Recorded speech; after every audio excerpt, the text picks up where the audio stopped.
Mission Impossible Rogue Nation is the 5th installment in Tom Cruise's spy action franchise, and this time it was directed by Christopher McQuarrie, who was also the director of another Tom Cruise movie called Jack Reacher. And of course it stars the one and only Tom Cruise, as well as Simon Pegg, Jeremy Renner, Ving Rhames, Rebecca Ferguson, and Alec Baldwin. In this movie, Ethan and his team tried to prove the existence of an international criminal organization called the Syndicate while running away from CIA and the US government because they think Ethan has gone rogue.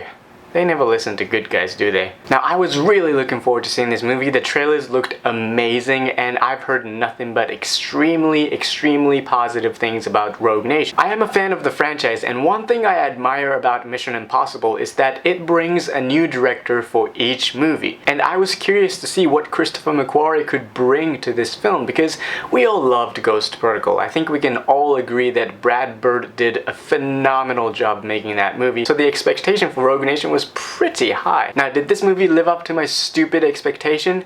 Yes.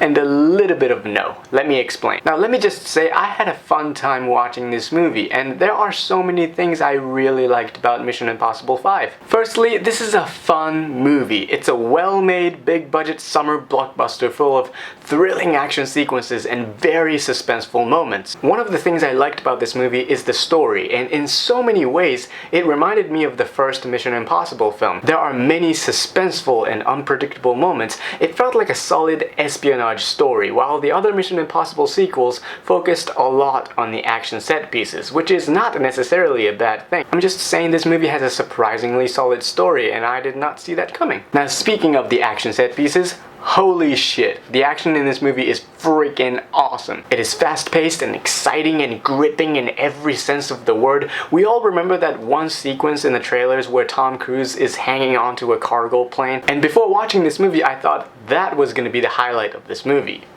Boy, was I wrong. I don't want to give away too much, but there is this one very tense underwater sequence, and it has by far the best motorcycle chase sequence I've seen in a very long time. I was literally holding onto my chair and I couldn't stop thinking, how the hell did they film this thing? I loved the action and I loved Tom Cruise in this movie. It wouldn't be a Mission Impossible film without him. We watch these movies because we want to see him doing all kinds of crazy shit, and he delivers the excitement. This movie also gives more opportunities to a lot of the supporting characters as well. Simon Pegg is fantastic as Benji, and he brings all the laughs. I'm glad Jeremy Renner has a lot more to do with the plot this time. Ving Rhames is also back as Luther, and their chemistry with each other is just so great. But the standout is Rebecca Ferguson. She hasn't been in many movies, but everybody's been saying how awesome she is in this film, and I totally agree. She is not only gorgeous, but also plays a very important role in this movie.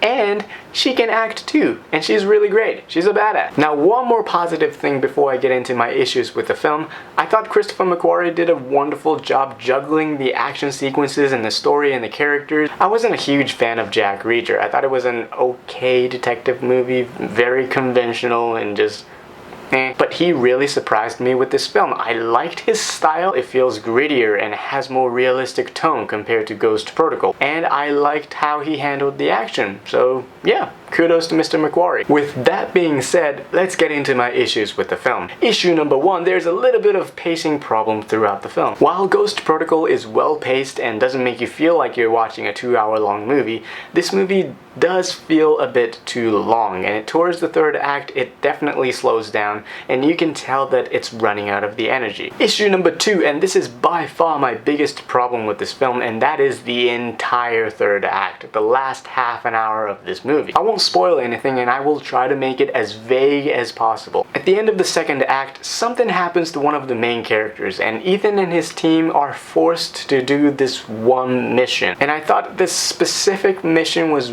ridiculous and too far-fetched. Yes, I know that a lot of what happens in this franchise are far-fetched in the first place, but even for a spy film, this thing got too complicated and I just didn't buy it. Issue number three, and this is probably just me, but the third act feels really boring. It doesn't have a spectacular action sequence. I was hoping to see some big explosions or some fun shootouts, but that didn't happen, and I was kind of disappointed. Instead of having fancy special effects, explosions, extravaganza, there's this mind game type of thing going on, and there's a lot of Tom Cruise running, which is not a bad thing. Again, it's not a bad thing, and I know some people really enjoyed the third act, and if you did like it, great, I'm glad you liked it. So in the end, this is not a bad movie. It is a fun, action-driven spy movie. The action is excellent, the dynamic between the characters are great, and Rebecca Ferguson was amazing. Unfortunately, it's not one of my favorite mission movies. Ghost Protocol is still my favorite, and I think it's a better movie overall. But if you're a fan of the franchise, or simply looking for some fun time at the movies,